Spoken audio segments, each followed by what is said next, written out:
Now the summary is like this. If the user is already logged in, then the home page will show Welcome Tanvir. And if not, which means else, then the login form will be shown. And most important part is, you have to remember to close the if statement. This is a very common mistake. I often make this mistake.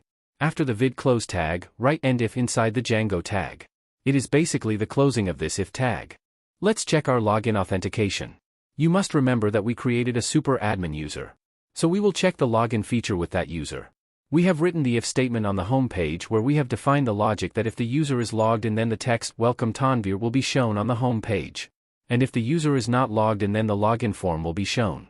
Here we see the login form showing, which means we can assume that our initial logic is working. So now let's check our Django admin panel, and hopefully the login Django admin login page will be showing there too. Yes. We are seeing the login form here too. Great. Let's log in now and then go to our home page and check if the Welcome Tanvir text is showing or not. Wow. We are showing Welcome Tanvir text on our home page. Great.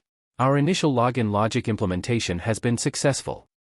Now if we want to access the admin panel, we will see that we have entered the admin panel, because Django knows that we are already logged in. And we will log out from the admin panel and then go back to the home page and check whether our login form is showing on the home page or not. Wow, look, the login form is now showing on the home page.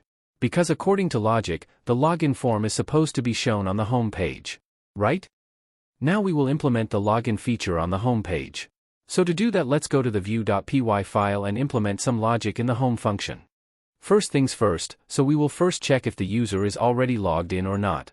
To do that we need an if statement, type if request.method equals post.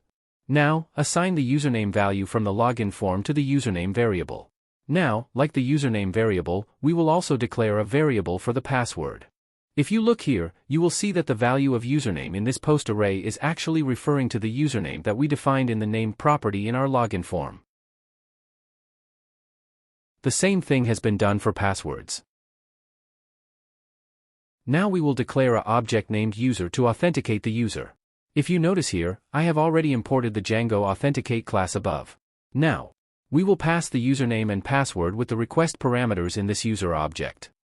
I believe you must have understood here where I got the username and password values from. It's very easy to understand. Right?